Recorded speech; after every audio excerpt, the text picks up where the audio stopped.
அஸ்ஸலாமு அலைக்கும் வரஹ்மத்துல்லாஹி வபரகாத்துஹு.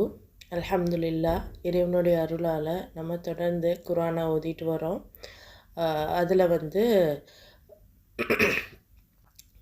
11வது அத்தியாயமான சூரத்துல் ஹூத், அதில் நம்ம 83 வசனங்கள் பார்த்துருக்கோம். ஒவ்வொரு நபிமாரும் அவங்களுடைய உம்மத்துக்கிட்ட என்ன கேட்டாங்க, அதுக்கு அந்த உம்மத்து என்ன பதிலளித்தாங்க, அதனால் அந்த உம்மத்துக்கு என்ன பிரச்சனைகள் ஏற்பட்டுச்சு அப்படிங்கிறத பார்த்துட்டே வரோம்.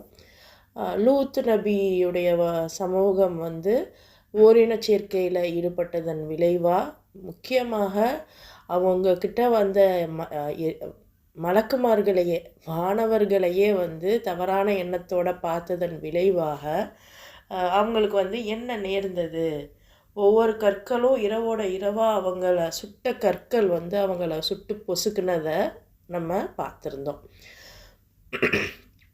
அந்த ஒவ்வொரு கல்லுமே இறைவனுடைய அடையாளம் கொண்டதாக இருந்துச்சு.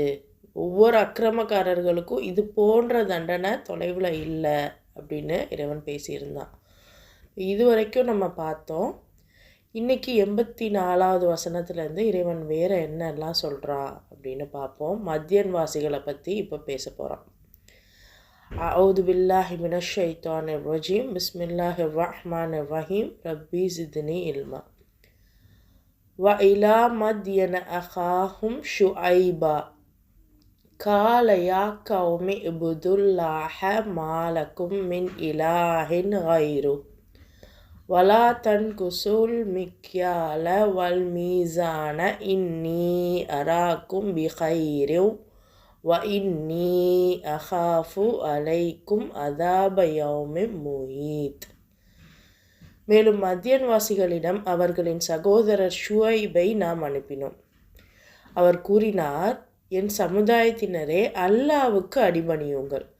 அவனை தவிர உங்களுக்கு வேறு இறைவன் இல்லை. மேலும் அளவையிலும் நிறுவையிலும் குறைவு செய்யாதீர்கள். இன்று உங்களை நல்ல நிலையில் நான் காண்கிறேன். ஆனால் விரைவில் துன்பம் சூழும் ஒரு நாளின் வேதனை உங்களை பிடிக்குமோ என நான் அஞ்சுகிறேன். பாருங்க, அப்போது மத்யன்வாசி, இப்போது இது ஒரு டைப் ஆஃப் கம்யூனிட்டியாக இருக்காங்க. அப்போ இவங்கக்கிட்ட ஷுஐப் அப்படிங்கிற ஒரு நபி வராரு. ஸோ அவங்க நபி சொல்கிற விஷயத்தை பாருங்கள். அல்லாவுக்கு அடிபணிங்க, அவனை தவிர வேறு இறைவன் உங்களுக்கு இல்லை. இதுதானே எல்லா நபியும் சொல்கிறாங்க. சரி, மூணாவது ஒரு விஷயம் சொல்கிறாங்க பாருங்கள், அளவை நிறுவையில் குறை செய்யாதீங்க. அப்போதான் அந்த மார்க்கெட் அப்படிங்கிற ஒரு விஷயம் வந்திருக்கு. ஒவ்வொரு நபிமார் வரும்போதும் அந்த உலகம் ஒவ்வொரு பரிணாமத்தை அடைஞ்சிருக்கு. நம்ம சொல்கிறோம் இல்லையா, சிவிலைசேஷன் நம்ம சொல்கிறோம் இல்லையா, அதாவது ஒரு மாற்றம் நடந்திருக்கு. ஒரு தமிழில் ஒரு நல்ல வார்த்தை சொல்லுவாங்க, எனக்கு ஞாபகம் இல்லை. அதாவது புரட்சி, புரட்சி சொல்லுவோம்ல, விவசாய புரட்சி, தொழில் புரட்சி அப்படின்லாம் நம்ம பேசுகிறோம்ல. ஸோ அந்த மாதிரி ஒவ்வொரு நபிமார் வரும்போதும் மனித குலம் ஒரு முன்னேற்றத்தை அடைஞ்சிருக்கும். ஸோ அந்த முன்னேற்றத்தை அடைஞ்சிருக்கும்போது நீதமாக நம்ம நடக்கணுங்கிறது தான் ஒவ்வொரு நபியுடைய அஜெண்டாவாக இருக்கும். அப்போ அதைத்தான் அவங்க கொண்டு வருவாங்க. அப்போ ஷுஐப் நபி என்ன கேட்குறாங்க, நீங்கள் அளவையில் குறை செய்யாதீங்க. உங்களை இப்போ நான் நல்ல நிலையில் காண்றேன். இப்போ நீங்கள் அளவையில் குறை செஞ்சீங்கன்னா, அதாவது மெஷர்மெண்ட்டில் பிரச்சனை, விச் மீன்ஸ் இன்றைக்கி நம்ம சாதாரணமாக கடந்து போகிறோம். அதை 1 கிலோன்னு சொல்லிட்டு 850 கிராம் கொடுக்கக்கூடிய கடைக்காரர்களையும் பார்க்குறோம். முஸ்லீம் கடைக்காரர்களும் அப்படி செய்கிறாங்க. இன்னும் அந்த எடை மோசடி. சமையலில் இருக்கிற பெண்களுக்கு நம்ம சொல்லணும்னு அவசியம் இல்லை, நீங்கள் நிறையா கடந்து வந்திருப்பீங்க. இதை தாண்டி எடை குறைவாக பணம் அதிகமாக வாங்கும்போது என்ன மாதிரியான பிரச்சனைகள் ஒவ்வொருத்தருக்கும் ஏற்படும். இன்றைக்கி ஒட்டுமொத்தமாகவே நம்மளுடைய எக்கனாமி டவுனாக போகிறதுக்கு இதுதான் மிக முக்கியமான காரணம். ஆனால் இந்த விஷயத்த மத்தியன்வாசிகள்கிட்டயே அல்லாஹ் வந்து தடுத்து நிறுத்த முயற்சி பண்ணியிருக்கான். அப்போது ஒவ்வொரு நபிமாருடைய வேலையும் என்னன்னு பாருங்கள். மனிதர்களிடையே நீதமான முறையில் நம்ம நடக்கணும் அப்படிங்கிறது தான். அப்போ அல்லாஹ்வுடைய முயற்சி தோத்துருச்சா அப்படின்னு நம்ம சொல்ல முடியாது. அல்லாஹ் அன்னைக்கே நமக்கு கைடன்ஸ் கொடுத்துட்டான். மக்கள் ஃபாலோ பண்ணாட்டதுனால அவங்க அழிஞ்சிருப்பாங்க. ஃபாலோ பண்ணியிருந்தாங்கன்னா நல்ல நிலைமை இன்னும் பெட்டராக பெஸ்ட்டாக வாழ்ந்திருப்பாங்க. ஸோ அதுதான். அப்போது இன்றைக்கி வேணால் நீங்கள் இந்த இட மோசடிலாம் பண்ணி நீங்கள் இப்படி நல்லா இருக்கிற மாதிரி தெரியும். ஆனால் ஒரு ஒரு நாள் துன்பம் சூழும் ஒரு நாள் அப்படின்னா, துன்பம் சூழும் நாள் அப்படின்னாவே அது கியாமத்து தான். அப்போது அந்த நாளில் கியாமத் அல்லது இம்மீடியட்டாகவே உங்களை சூழக்கூடிய அந்த துன்பம் எதுவாக வேணால் இருக்கலாம். ஸோ அந்த நாளை கண்டு நான் அஞ்சுறேன் அப்படின்னு ஷுவைப் அலைஹிஸ்ஸலாம் மதியன்வாசிகள்கிட்ட சொல்கிறாரு.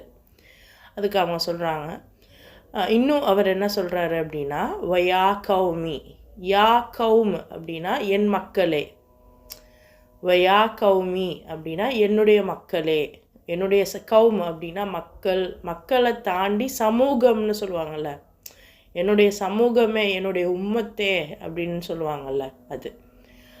அவுஃபுல் மிக்யால வல் மீசான பில் கிஸ்தி வலா தபஹசுன்னாஸ அஷ்யாஅஹும் வலா தஅஸஃபில் அர்தி முஃப்சிதீன். நேர்மையான முறையில் முழுமையாய் அளந்து கொடுங்கள், முழுமையாய் நிறுத்தி கொடுங்கள். மேலும் மக்களுக்கு அவர்களுடைய பொருட்களை குறைத்து தராதீர்கள். பூமியில் குழப்பம் செய்து கொண்டு திரியாதீர்கள். அப்போது குழப்பம், பூமியில் குழப்பம் செய்கிறதுங்கிறது, நீங்கள் உங்ககிட்ட வேலை செய்கிறவனுக்கு ஒழுங்காக சம்பளம் தரலன்னா கூட உங்களை எல்லாம் குழப்பவாதிங்கிறான். அதுதான் நான் இங்கே சொல்கிறான். அளந்து கொடுத்தா சரியாக அளந்து கொடுங்க. அதே மாதிரி அவங்களுடைய பொருட்களை குறைச்சி தராதிங்க. நம்ம ஊர்களில் நம்ம பார்த்துருக்கோம். என்னென்னா, இப்போ ஒரு மிளகாவோ அல்லது உப்போ, நான் கிராமத்தில் நான் லீவுக்கு போகிறப்ப எங்கள் பாட்டிலாம் வாங்குவாங்க. ஸோ எப்படின்னா, ஏதாவது வாங்கும்போது அந்த உலக்கு இருக்குல்ல, அந்த உலக்கில் தான் அளப்பாங்க. யூஸ்வலாக அந்த உலக்கு பார்த்திங்கன்னா அவங்க கொண்டு வர உலக்கு குட்டியாக இருக்கும். ஸோ அந்த உலக்கு வந்து இவ்வளோ ரூபான்னு சொல்லி விற்பாங்க. ஆனால் இவங்க எங்கள் வீட்டு சைடு என்ன பண்ணுவாங்க அப்படின்னா, கிட்டத்தட்ட எங்கள் வீட்டு சைடு மட்டும் இல்லை, அந்த ஊரே மோஸ்ட் ப்ராபப்ளி என்ன பண்ணுன்னா, அவங்க ஒரு வீட்டில் பெரிய உலக்கு வச்சுருப்பாங்க. அதை எடுத்துக்கிட்டு வந்து இதில் அளந்து கொடுன்னு தான் கேட்பாங்க. பத்தாததுக்கு அளக்கும்போது இன்னும் அளப்பாங்க. அவங்களுக்கு கட்டுப்படி ஆகிற இதுக்கு தானே அளக்கணும். 1 கிலோ வாங்குறீங்கன்னா 1 கிலோவுக்கு தானே நீங்கள் வாங்கணும். அவங்க 1 கிலோ போட்டோம், நம்ம மேற்கொண்டு இன்னும் போடுங்க. இது நம்ம பெண்கள் மோஸ்ட் ப்ராபப்ளி எல்லார்கிட்டையுமே இருக்கும். அப்போது இந்த மாதிரி ஒன்று இடம் மோசடியும் பண்ணக்கூடாது. 1 கிலோவுக்கு நீங்கள் 850 கிராம் போட்டுட்டு நான் 1 கிலோ கொடுத்துட்டேன்னு சொல்லக்கூடாது. அதே மாதிரி 1 கிலோவுக்கு நான் 200 வாங்கிக்கிட்டு ஒரு கிலோவுக்கு தான் நான் காசு தருவேன் அப்படின்னும் நம்ம சொல்லக்கூடாது. இது வந்து ரொம்ப பேசிக் கணக்கு. இது அப்படியே இதாகி இன்றைக்கி ட்ரேடிங்கில் வந்து நிற்கிது. இன்றைக்கி இந்த உலகமே வர்த்தகத்தில் தான் இயங்குது. அப்படிங்கிறப்போ அந்த வர்த்தகத்துக்கு அவங்க பயன்படுத்தக்கூடிய அந்த ஹியூமன் ரிசோர்ஸ், அதாவது மனிதர்கள், அவங்களுக்கு அவங்க தரக்கூடிய ஊதியம், அவங்கக்கிட்ட வேலை எவ்வளோ வாங்குறாங்க, அதுக்கு ஈக்குவலான ஊதியம் இருக்கா, அப்போ வேலை எவ்வளோ வாங்கலாம். ஸோ இதெல்லாம் வந்து இதனுடைய பேசிக்கு தான் இதெல்லாம் சொல்கிறான் அன்னைக்கு உள்ள காலத்தில். அப்போது உங்கள் மக்கள்கிட்ட நீங்கள் வந்து அளந்து கொடுங்க, அவங்க பொருளை குறைச்சி தராதிங்க. அப்போ இந்த அளவைகள் குழப்பம் விளைவிக்கக்கூடியதாக இருக்குது. அப்போ நம்ம எந்த அளவுக்கு நிறுவையில் சரியாக இருக்கணும், இதை அல்லாஹ் ஷுவைப் அலைஹிஸ்ஸலாமுடைய காலத்திலேயே சொல்கிறான். இது நமக்கு இன்றைக்கி சொல்கிறான் அப்படின்னு பார்த்தீங்கன்னா, இன்றைக்கி நம்மளும் அப்படி தான் இருக்கோம். நம்மளுடைய நிலையும் இதிலேருந்து நம்ம மாற்றிக்கிடலை அப்படின்னா ஆக்சுவலாக எனக்கு சின்ன வயசுலேருந்து பிரமிப்பூட்டக்கூடிய ஒரு விஷயம் என்னென்னா, ஒவ்வொரு சமூகத்துக்கும் ஒவ்வொரு காரணத்துக்காக அல்லாஹ் அழிச்சிருந்தான். ஆனால் நம்ம சமூகத்தை அழிக்கிறதுக்கான காரணம் இந்த எல்லா சமூகத்தையும் ஒட்டுமொத்தமாக வந்து அடைஞ்சிருக்கே அப்படின்னு. அப்போ பார்த்தா தான் புரியுது, இது எல்லாம் அது உலகம் வந்து அந்த மாற்றத்தை நோக்கி நகர்ந்துக்கிட்டு இருந்த சமயம் வந்த நபிமார்கள். ஆனால் நம்ம நபி ஸல்லல்லாஹு அலைஹி வஸல்லம் ஒட்டுமொத்த உலகமுமே ஒரு புதிய பரிணாமத்துக்கு வந்துருச்சு, கம்ப்ளீட் ஆயிடுச்சு. அப்போ அங்கே வந்து எக்கனாமி வந்துருச்சு, பிஸ்னஸ் வந்துருச்சு, இன்னும் வந்து வெவ்வேறு விஷயங்கள், டெக்னாலஜி வந்துருச்சு, எல்லாமே உள்ளே வந்துருச்சு. அப்போ இதுக்கப்புறம் எதுவுமே வந்து ரொம்ப பெரிய அளவில் மாற்றம் நிகழ போகிறதில்ல. அப்போது ஆனால் நீங்கள் கேட்கலாம், இல்லையே நபிக்கு அப்புறம் தானே இந்த ராக்கெட் இந்த மாதிரிலாம் வருது, அதை நம்ம பேசலை. அதனுடைய ஆரம்பம் அது வந்து வந்துடுச்சு. ஸோ வந்து நீங்கள் எதுவாக இருந்தாலும் நபி ஸல்லல்லாஹு அலைஹி வஸல்லமுடைய வார்த்தையிலேருந்தும் குர்ஆன்லேருந்தும் நீங்கள் கையில் எடுக்கலாம். எதை எடுத்து பார்த்தாலும் இன்றைக்கான விஷயத்துக்கு உங்களுக்கு தீர்வுகள் எடுக்க முடியும், ரிசர்ச் பண்ண முடியும். ஸோ அதான் உலகம் வந்து ஏன்னா நம்ம நபி ஸல்லல்லாஹு அலைஹி வஸல்லமுக்கும் அல்லாஹ் என்ன சொல்கிறான், உங்களோடு இந்த மார்க்கத்தை நான் பூர்த்தியாக்கி விட்டேன் அப்படின்மா. அப்போ அந்தளவுக்கு ஒவ்வொரு படிப்பினை வரும்போது இது ஷுவைப் அலைஹிஸ்ஸலாமுடைய டைமில் இருக்கக்கூடிய ஒரு பிரச்சனை. இப்போ இப்படிப்பட்டவங்களை குழப்பம் செஞ்சுட்டு திரியாதீங்க அப்படின்னு அல்லாஹ் பேசுகிறான்.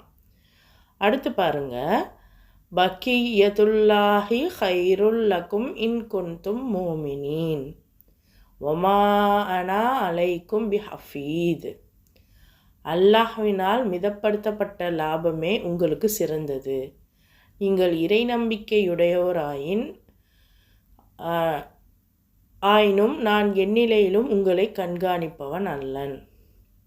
இப்போ உண்மையாகவே நீங்கள் அல்லாஹ் மேலே இறை நம்பிக்கை கொண்டிருக்கீங்க அப்படின்னா அல்லாஹ் உங்களுக்கு என்ன லாபம் தரானோ, அல்லாஹ் உங்களுக்கு என்ன லாபம் தருவான்?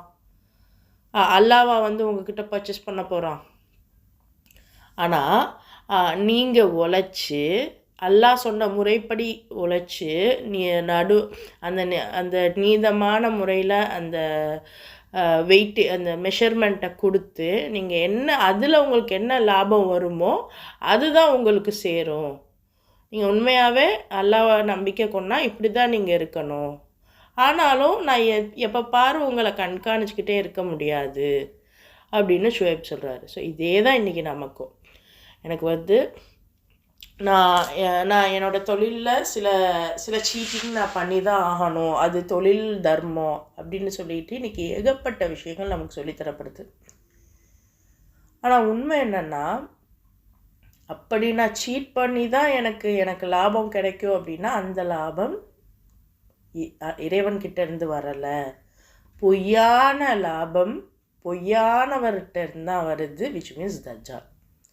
அப்போது இந்த இடத்துல அந்த மக்கள் எங்கேருந்து அந்த அந்த அந்த குழப்பத்தை தயார் பண்ணாங்க. நம்ம இதுக்கு முன்னாடி என்ன சொன்னோம், பொய்ன்னு வந்தாவே தஜ்ஜாலை கம்பேர் பண்ணுங்கன்னு சொல்லியிருந்தோம். இந்த இடத்துல இந்த மக்கள் வந்து எதற்காக வந்து எடையை வந்து குறைச்சி போட்டிருப்பாங்க, ஊதியத்தை குறைச்சி கொடுத்துருப்பாங்க. ஏன்னா நான் ஊதியம் கொடுத்துட்டேன், அதிகமாக நான் எடையை கரெக்டாக கொடுத்துட்டேன் அப்படின்னா எல்லாரும் நல்ல நிலைமைக்கு வந்துடுவான்.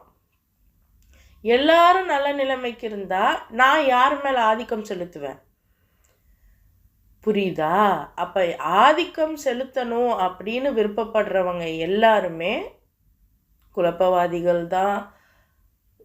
இதுக்கு முன்னாடி அல்லாஹ் வந்து இது சொன்னான், அது என்ன, பொய்யர்கள்னு சொன்னால் இப்போ குழப்பவாதிகள்னு சொல்கிறான். அப்போ இவங்களும் தஜ்ஜால். அப்போது அந்த டைம்லையுமே தஜ்ஜால் தன்னுடைய அந்த கான்செப்டை இறக்கியிருக்கான்னு நம்ம புரிஞ்சுக்க முடியுது. ஏன்னா ஒவ்வொரு நபிமார்களும் தஜ்ஜாலுடைய ஃபித்னாக்கள்லேருந்து விலகி இருக்கதா சொல்லியிருக்காங்க. இப்போ இந்த மாதிரி இட மோசடியும் கூட தஜ்ஜாலுடைய ஃபித்னாக்களில் ஒன்றாக இருக்கிறது. 87 பாருங்க. காலு யா ஷுவைபு அசலாத்துக்க தமுருக்க அன்னத்ருக்க மாயாபுது ஆபா உனா அவ் அன்னஃப் அல ஃபி அம்வாலினா மா நஷா இன்னக லஅன்தல் ஹலீமுர் ரஷீத். அதற்கு அவர்கள், ஷுவைபே, எங்கள் மூதாதையர் வணங்கி வந்தவற்றை நாங்கள் விட்டுவிட வேண்டும் என்றா, அல்லது எங்களுடைய செல்வத்தை எங்கள் விருப்பப்படி பயன்படுத்த எங்களுக்கு அதிகாரம் இருக்கக்கூடாது என்றா, உம்முடைய தொழுகை உமக்கு கற்றுத்தருகிறது. ரொம்ப தெளிவாக பேசுகிறாங்க பாருங்க. என்ன ஷுவைபே, நாங்கள் காலங்காலமாக இப்படி தான் ஒரு வழிபாட்டு முறையை வச்சுருக்கோம்.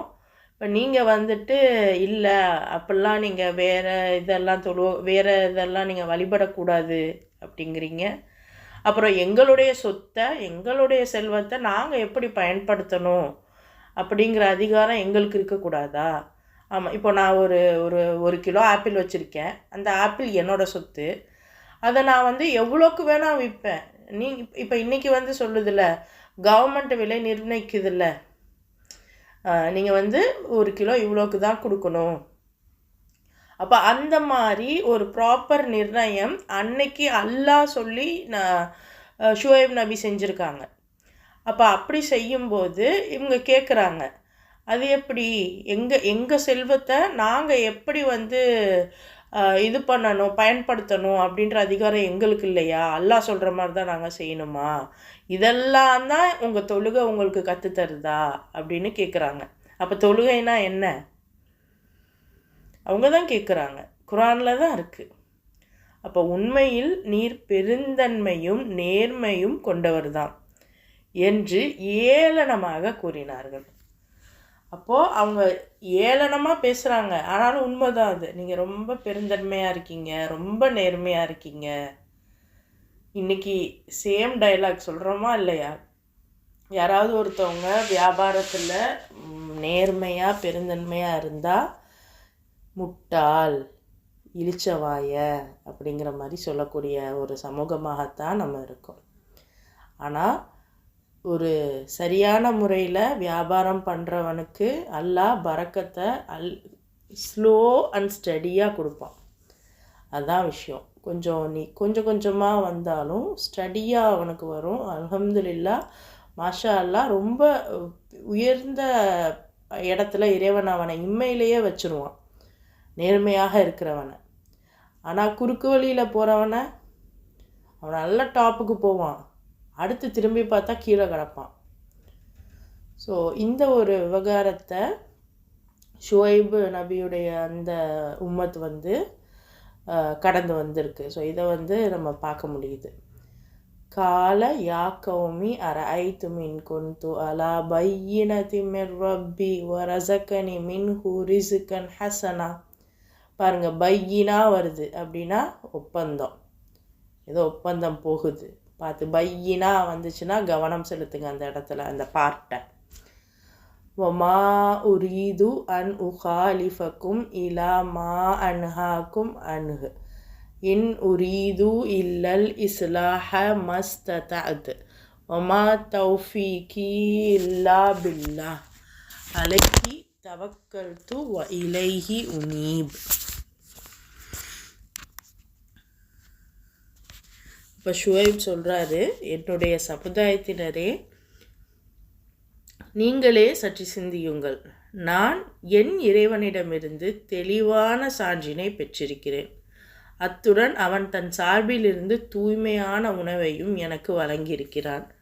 அதற்கு பிறகும் உங்களுடைய தவறான செயல்களிலும் தடுக்கப்பட்டவற்றை உண்பதிலும் உங்களோடு எவ்வாறு நான் கூட்டு சேர முடியும்?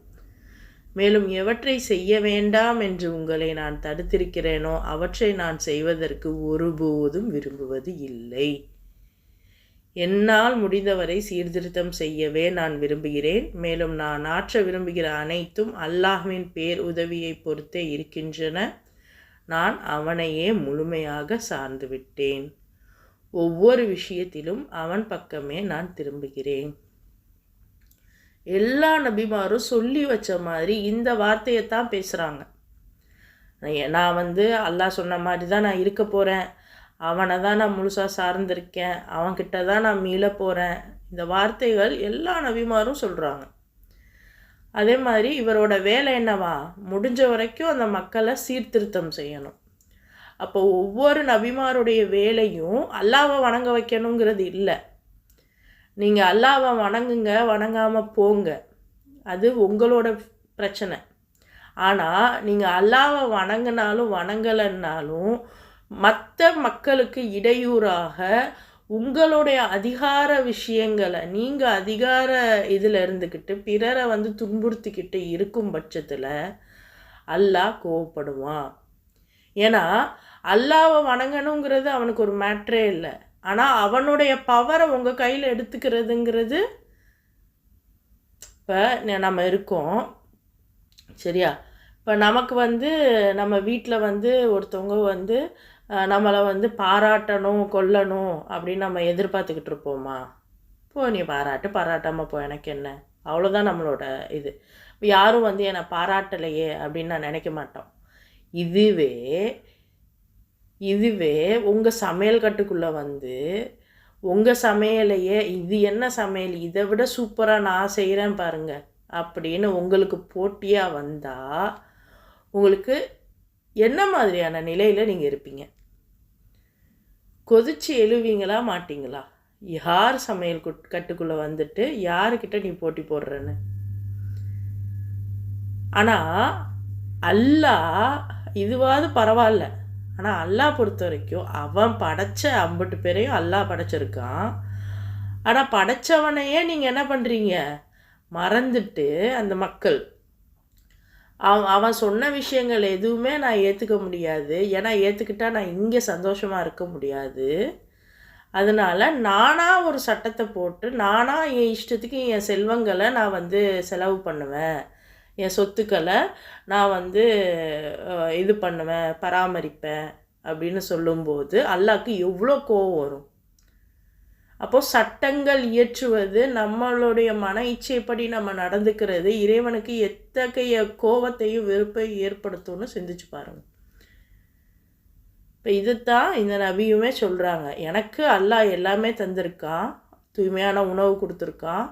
அப்படி இருக்கும்போது அல்லாஹ் தடுத்த விஷயங்களை நான் எப்படி உங்களோட சேர்ந்துட்டு செய்வேன்? அப்போனா அந்த மக்கள் இவரையும் நல்லவராக இருக்கிறவங்களையும் நீங்கள் எங்களை மாதிரி ஆகுங்கன்னு கேட்குறாங்க. நம்ம நபியையும் அப்படி தான் கேட்டாங்க, உங்களை மாதிரிலாம் எங்களால் இருக்க முடியாது, நீங்கள் வேணால் எங்களை மாதிரி மாறிடுங்க. இன்றைக்கி அதீத திரைப்படங்களில் நீங்கள் இதை காண முடியும். ஒரு நல்லவன் இருப்பான், அவனை போய் ரொம்ப கேவலமாக ட்ரீட் பண்ணுறது, அப்புறம் நீ எங்களை மாதிரி மாறு அப்படி சொல்கிறது, இந்த மாதிரியான விஷயங்கள் நம்ம கண்கூடாக நேரலையும் பார்க்குறோம், திரைப்படமும் நமக்கு காமிக்குது. அப்போது குர்ஆனுடைய விஷயத்தில் திரைப்படத்தை வச்சு பேச வேணான்னு நினைக்கிறவங்க இது just for a information purpose, அவ்வளோதான். திரைப்படத்தை நம்ம கொண்டாடலாம் இல்லை, அது உங்களுக்கு ஈஸியாக போய் கன்வே ஆகுமேன்றதுக்காக இதை நாங்கள் யூஸ் பண்ணுறோம், அவ்வளோதான். ரைட். அப்போது இந்த ஒரு விஷயம், இப்போ இது ஷுவைப் நபியுமே மதியன்வாசிகள்கிட்ட இந்த மாதிரி சொல்லிடுறாரு. அடுத்த ஆயத்தை பாருங்கள். வயா கௌமி லா யஜ்ரி மன்னக்கும் ஷிகாக்கி ஐ யுசீபக்கும் மிஸ்லுமா அஸ்வாப கௌம நூஹின் அவு கௌமி ஹூதின் அவு கௌம சாலிஹ் வமா கௌமு லூத்திம் மின்கும் பிபஈத். மேலும் என் சமூகத்தினரே, என்னோடு நீங்கள் கொண்டுள்ள பிணக்கும் பகைமையும் நூஹுடைய சமுதாயத்தினரை அல்லது ஹூது மற்றும் சாலிஹுடைய சமுதாயத்தினரை பீடித்தது போன்று வேதனையில் உங்களையும் கொண்டு போய் சேர்த்துவிடக் கூடாது. யார் சொல்கிறாரு? நபி. அதாவது இந்த விஷயம் இந்த 88ஓட அந்த ஷுவைபுடைய அந்த பேச்சு முடியுதுன்னா இப்போதைக்கு அது க்ளோஸ் ஆகுது. அடுத்து அல்லாஹ் சொல்கிறான், என்னுடைய அதாவது யா கௌமி லா யஜ்ரி மன்னக்கும், அப்போ என் சமுதாயத்தினரே, என்னோடு நீங்கள் கொண்டுள்ள இந்த பிணக்கு அப்படின்னா அந்த மிஸ் அண்டர்ஸ்டாண்டிங்னு சொல்லுவாங்கள்ல, மிஸ் அண்டர்ஸ்டாண்டிங்கிறது கூட ஏதோ தெரியாமல் புரிஞ்சுக்காமல் இருக்கிறது, ஒரு அறியாமையின் காரணமாக. ஆனால் இவங்களுடைய இந்த பிணக்குங்கிறது தெரிஞ்ச விதண்டாவாதமாக அவங்களுக்குள்ள ஒரு மோதல் இருக்கும்ல, அது.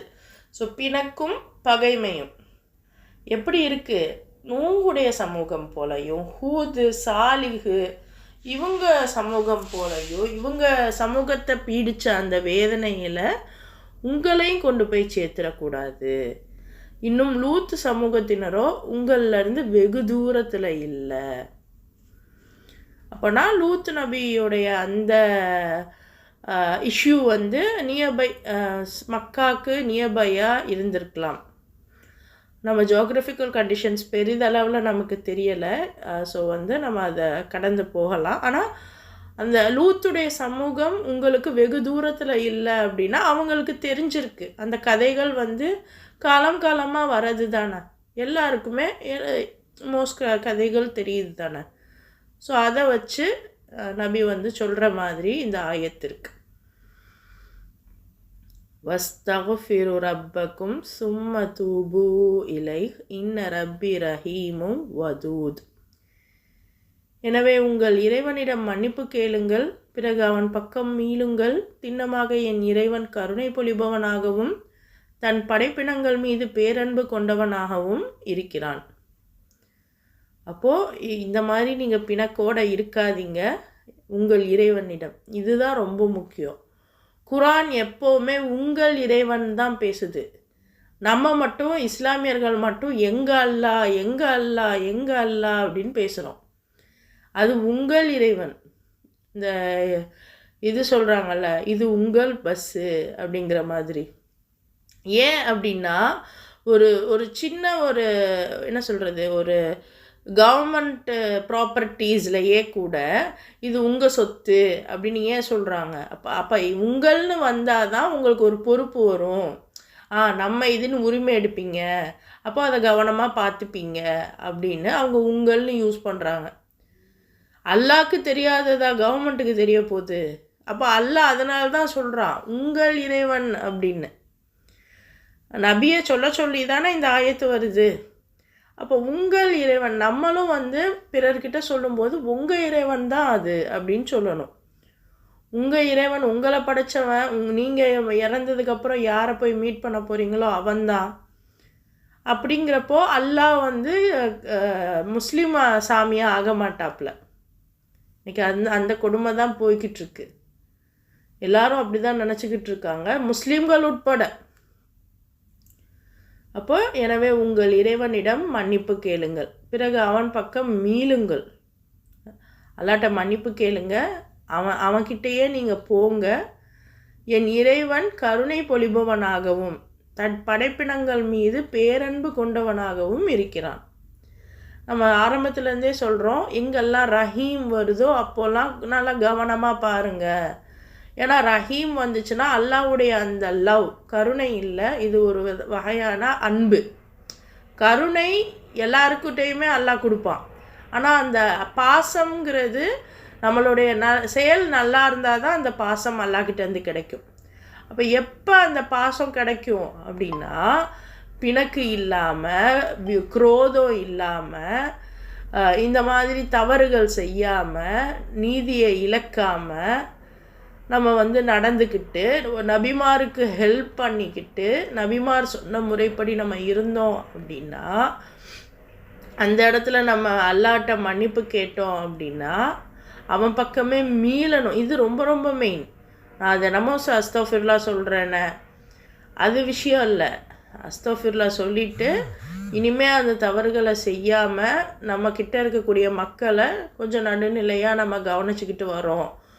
நம்மக்கிட்ட இருக்கிற செல்வங்களை நம்ம சரியான முறையில் பயன்படுத்துகிறோம். நம்மக்கிட்ட இருக்கக்கூடிய அதிகாரத்தையும் நம்மக்கிட்ட இருக்கக்கூடிய வளங்களையும் நம்ம சரியான முறையில் பயன்படுத்தணும். இப்போ இப்படி இருந்தால் அல்லாஹ்வுடைய கருணை நமக்கு கிடைக்கும், அவனுடைய பேரன்பு நமக்கு கிடைக்கும். காலு யா ஷுவைபு மா நஃபகஹு கசீரம் மிம்மா தகூலு வ இன்னா லனராக ஃபீனா ஸஈஃபா வலவுலா ரஹதுக லரஜம்னாக வமா அன்த அலைனா பி அசீஸ். அப்போது இந்த ரெண்டு இதுவுமே வந்து அல்லாஹ் பொதுவாக சொல்கிறான். திருப்பி வந்து ஷுவைப் நபியோடைய வம்சத்துக்கே, அந்த சமூகத்துக்கே வரான். ஷுவைப் சொல்கிறார்ல, இந்த மாதிரி இப்படி இருங்க அப்படின்னு. அப்போ 91வது வசனத்தில் பாருங்கள், அதுக்கு அவங்க சொல்கிறாங்க, ஷுஐபே, நீர் கூறுகின்ற பெரும்பாலான விஷயங்கள் எங்களுக்கு புரிவதில்லை. மேலும் எங்களுக்கிடையே நீர் வலிமை குன்றியவராக இருப்பதைத்தான் நாங்கள் காண்கிறோம். உம்முடைய குடும்பத்தார் இல்லை என்றால் எப்போதோ உம்மை கல்லால் எறிந்து கொண்டிருப்போம். மேலும் நாங்கள் உம்மை மதிக்கும் அளவுக்கு நீர் எங்களிடையே வலிமையுடையவர் அல்லர். எடுத்தோடனே அவங்க ஒரு வார்த்தை சொல்லிட்டாங்க, நீ சொல்கிற எதுவுமே எங்களுக்கு புரியலை. அவங்களுக்கு புரியாமையா அவங்களுக்கு இவ்வளோ கோபம் வருது. அப்போ அவங்க என்ன போய் சொல்கிறாங்கங்கிறது புரியுதா? நீங்கள் நடுநிலையாக இருங்கன்னு சொல்கிறது, நீ அதிகாரம் உங்களுக்கு மட்டும் இல்லை, அதிகாரம் ஆக்சுவலாக யாருக்குமே இல்லை, அல்லாஹ்க்கு மட்டும்தான் இருக்குது. அல் அசீஸ் அல் ஜப்பார்னு அல்லாவை சொல்கிறோம்ல. அப்போ அந்த அதிகாரத்தை நம்மளும் எனக்கும் வேணும்னு நினச்சா என்ன அர்த்தம்? அப்போ அதிகாரங்கிறது உங்களுக்கு இல்லை, அல்லாஹ்க்கு தான் அப்படின்னு அவங்க சொல்லும்போது இவங்க வந்து எனக்கு புரியுதுன்னு சொன்னால் தானே நீ அடுத்ததுக்கு போவ, எனக்கு புரியவே இல்லை அப்படின்னு அவன் சொல்லிடுறாங்க. இன்னும் வந்து எங்கள்கிட்ட நீ ஒன்றும் அந்தளவுக்கு வலிமை இல்லை. எல்லா நபிமாரையும் பார்த்து இதே கேள்வி தான் எல்லா சமூகமும் கேட்டாங்க. இப்போ நம்ம நபி எடுத்தீங்கன்னா, உங்களுக்கு என்ன வலிமை இருக்குது, நீங்கள் என்ன அவ்வளோ பெரிய பிஸ்னஸ் மேனா, நீங்கள் உங்களுக்கு என்ன பசங்க ஆம்பளை பசங்க இருக்காங்களா, எந்த வகையில் நீங்கள் வந்து எங்களை விட டாப்பாக இருக்கீங்க அப்படின்ற ஒரு வார்த்தை நம்ம நபியவே பார்த்து கேட்டாங்க தான். இப்போ அந்த மாதிரி ஷுஐப் அலைஹிஸ்ஸலாமையும் பார்த்து கேட்குறாங்க, உங்களுக்கு ஒன்றும் அவ்வளோ வலிமை இருக்கிறதா நாங்கள் பார்க்கல, உங்கள் ஃபேமிலினால் நீங்கள் தப்பிச்சுக்கிறீங்க, இல்லைன்னா எப்போயோ கல்லால் அடித்து கொண்டிருப்போம் அப்படின்னு சொல்கிறாங்க. அஸ்தக்ஃபிருல்லாஹ். ஆனால் கொஞ்சம் நீங்கள் நோட் பண்ணி பாருங்கள், யாருமே உங்கள் ஃப்ரெண்டுனால நீங்கள் தப்பிச்சிங்கன்னு சொல்லலை. எல்லா நபிமாருக்கும் அவங்க ஃபேமிலி கொஞ்சம் ஒரு டாப் மோஸ்ட் ஃபேமிலியாக இருந்திருக்கு. அந்த ஃபேமிலியின் காரணமாக அவங்கள வந்து விட்டு வைக்கக்கூடியவர்களாக இருந்திருக்காங்க. ஆனால் இன்றைக்கி நமக்கு என்ன சொல்லித்தரப்படுதுன்னா, ஃபேமிலியே இல்லாமல் போச்சு, அது வேறு விஷயம். இப்போ என்னுடைய தாத்தா இருந்த வரைக்கும் ஓகே, ஆனால் தாத்தாவுடைய சொந்த பந்தங்கள் யாரும் பெருசாக இப்போ எனக்கு தெரியலல்ல. எனக்காவது இப்படி இன்னும் ஃப்யூச்சரில் இதை விட மோசமாக போகும்னு தோணுது. ஏன்னா இன்றைக்கெலாம் வந்து சொந்த அண்ணன் தம்பியோட குழந்தைங்களையே வந்து பார்த்துக்க பேசிக்க விட மாட்டுறாங்க. அவங்களுக்கு ஏதோ முன்ன பின்ன குரோதமாக விரோதமாக போயிடுது. அண்ணன் ஒய்ஃபுக்கும் தம்பி ஒய்ஃபுக்கும் பிரச்சனை ஆகுது, மாமியார் மருமகளுக்கு பிரச்சனை ஆகுது. அதிகமாக சினிமா அந்த டிவியெல்லாம் அதை தான் காமிச்சிக்கிட்டே இருக்குது. இது ரொம்ப ரொம்ப மனசு வேதனையான விஷயங்கள். அப்போது இந்த மாதிரி ஃபேமிலியவே நம்ம மறந்துட்டு போய் சுற்றிக்கிட்டு இருக்கோம். ஆனால் இதில் பாருங்கள், ஒவ்வொரு இடத்துலையும் உங்கள் ஃபேமிலினால் நீங்கள் தப்பிச்சிங்கங்கிறாங்க. அப்போ ஃபேமிலி எவ்வளோ வலிமையாக இருந்திருக்கும்னு பாருங்கள். இப்போ இந்த விஷயம் இப்படியே அவங்க பேசுகிறாங்க. அதுக்கு ஷுஐப் சொல்கிறாரு, கால யா கௌமி அரஹதி அஸ்ஸு அலைக்கும் மினல்லாஹ் வத்தகதுமுஹு வராஅக்கும் திஹ்ரியா இன்ன ரப்பி பிமா தஅமலூன முஹீத். இப்போ ஷுஐப் சொல்கிறாரு, என் சமுதாயத்தினரே, அல்லாவை விட என்னுடைய குடும்பத்தார்களையா அதிக வலிமையுள்ளவர்களாக நீங்கள் கருதுகிறீர்கள். என்னுடைய குடும்பத்தாருக்கு அஞ்சுகிறீர்கள், ஆனால் அல்லாவை அலட்சியமாக புறக்கணித்து விட்டீர்கள். திண்ணமாக என்னுடைய அதிபதி நீங்கள் செய்கின்றவற்றை சூழ்ந்து அறிபவனாக இருக்கிறான். கேட்குறாரு, என் குடும்பத்துக்கு நீங்கள் பயப்படுறீங்க, ஆனால் அல்லாவுக்கு நீங்கள் பயப்படல. அப்போ அல்லாவை விட என் குடும்பம் பெருசாக போயிடுச்சா அவங்களுக்கு? நம்மளை பார்த்து கேட்குற மாதிரியே இருக்குல்ல. எங்கள் வீட்டில் அது சொல்லுவாங்க இது சொல்லுவாங்கங்கிறீங்க, என் புள்ள சொல்லுது, என் புருஷன் சொல்கிறான், எங்கள் அம்மா சொல்கிறாங்க அப்படின்னு நீங்கள் சொல்கிறீங்க. அல்லாவை புறக்கணிச்சிட்டு உங்கள் ஃபேமிலி உங்களுக்கு முக்கியமாக போயிடுச்சா? அப்போது அந்த விஷயம் என்ன? அதுக்குன்னு எடுத்தோனையே நம்ம யார் பேச்சையும் கேட்கக்கூடாது, அப்படி கிடையாது. நீங்கள் ஒருத்தவங்க இன்னொருத்தவங்க பேச்சை கேட்டு தான் வாழ்கிற நிலமையில் நம்ம எல்லாருமே இருக்கோம்.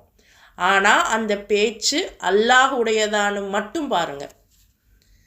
அது அல்லாஹ்வுடையதா இல்லை தஜ்ஜாலுடையதா அப்படிங்கிறத பிரித்து பார்க்க தெரியணும் நம்ம ஒவ்வொருவருக்குமே. அப்போது இதைத்தான் ஷுவைப் சொல்கிறாரு, கண்டிப்பாக அல்லாஹ் நீங்கள் செய்கிறதெல்லாம் சூழ்ந்து அறிபவன்.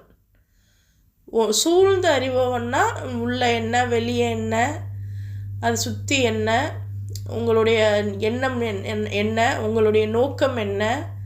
ஒரு செயல் செய்கிறதுக்கு 10 காரணங்கள் இருக்கும் இல்லையா, அந்த 10 காரணங்களும் என்ன அப்படின்னு எல்லாவற்றையுமே அவன் அறியக்கூடியவனாக இருக்கிறான் அப்படின்னு சொல்கிறாங்க. வயா கவமி மலு அலா மகானத்திக்கும் இன்னி ஆமில் சௌஃப தஅலமூன மன் யஅதீஹி அதாபுன் யுக்ஸீஹி வமன் ஹுவ காதிப் வர்த்தகிபு இன்னி மஅக்கும் ரகீப்.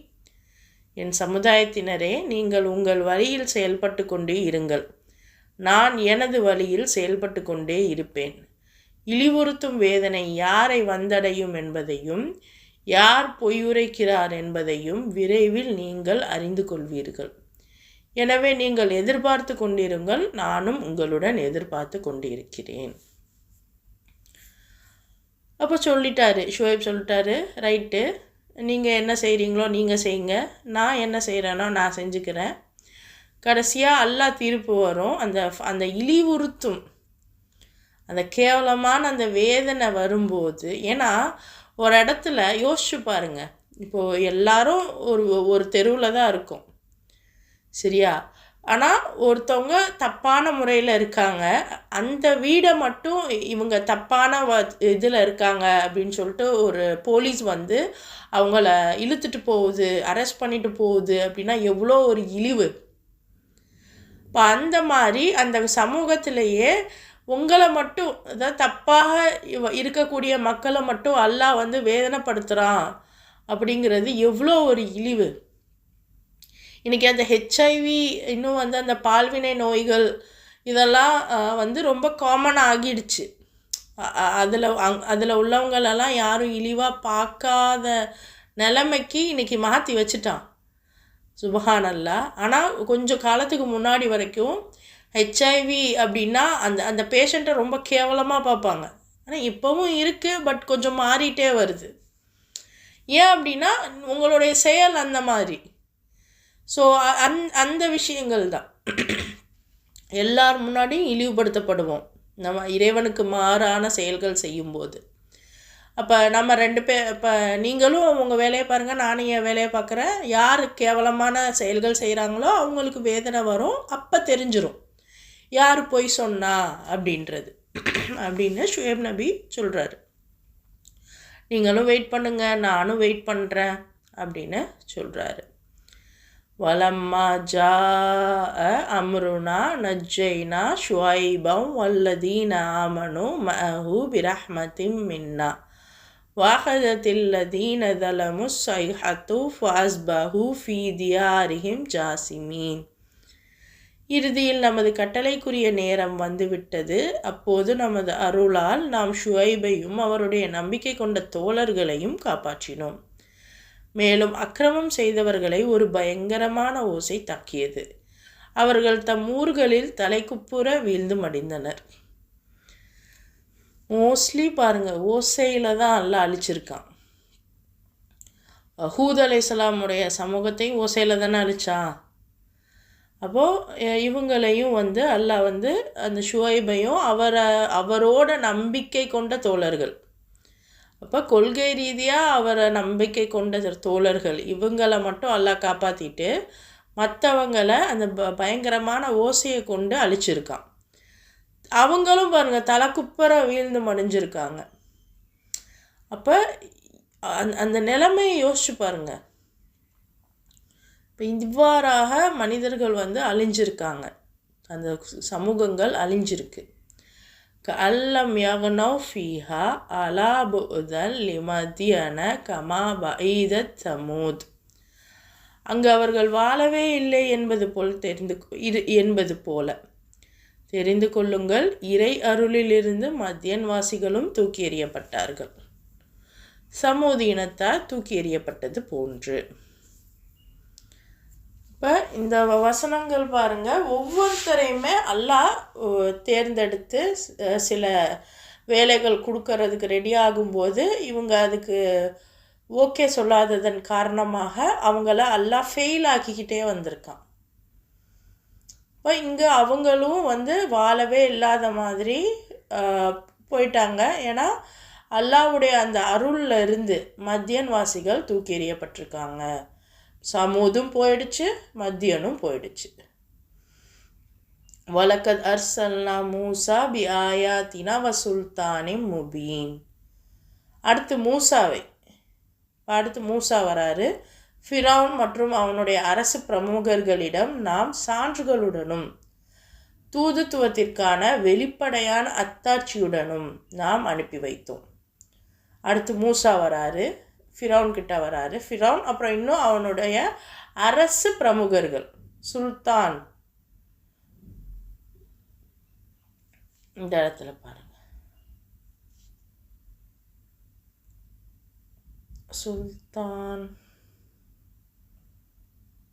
சுல்தான்னா அத்தாட்சி. ஓகே, ஸோ ஆயத் அப்படின்னாலும் நம்ம பார்த்தோம்ல சான்று. அப்போது ஃபிரௌன்கிட்டையும் அவனுடைய பிரமுகர்கிட்டையும் மூசா வராரு.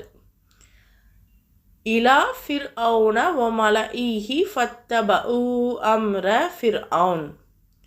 அம்ர கட்டளை. ஓகே, அம்ர வந்தால் பாருங்கள் கட்டளை. ஒமா அம்ரு ஃபிர் அவுன பிரஷீத். ஆயினும் அம்மக்கள் ஃபிரௌனுடைய கட்டளையே பின்பற்றினார்கள். அவனுடைய கட்டளை நேர்மையற்றதாக இருந்த போதிலும் நேர்மையற்றதாக. அப்போது இந்த இடத்துல இப்போ இதுக்கு முன்னாடி வரைக்கும் நார்மலாக ஒரு தலைவர்கள் இருந்தாங்க. பட் ஃபிரௌனுங்கிறது ஒரு ஒரு ஒரு கிங்காக வராப்பில், ஒரு சுல்தானாக வராப்பில். அப்போ இந்த இடத்துல இது வரைக்கும் அந்த ஒரு கிங்கு வரல.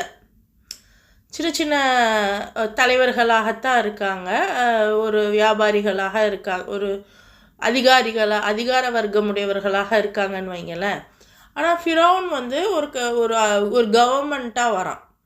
அப்போ அந்த கவர்மெண்ட் வரும்போது மக்கள் என்ன பண்ணுறாங்க, நான் அல்லாஹ் கவர்மெண்ட்டெல்லாம் ஃபாலோ பண்ண முடியாது, ஃபிரௌன் தான் என்னுடைய கவர்மெண்ட்டு, அவன் சொல்கிறது தான் நான் பார்த்துப்பேன்.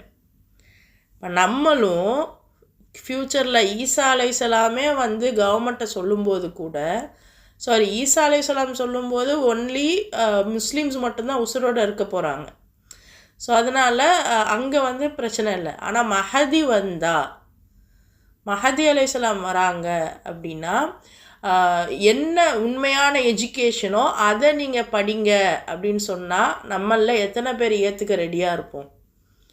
நீங்கள் இந்த மாதிரி இது படிக்காதீங்க, இப்போ டிகிரிக்காக எதையும் போட்டுக்கிட்டு நிற்காதீங்க.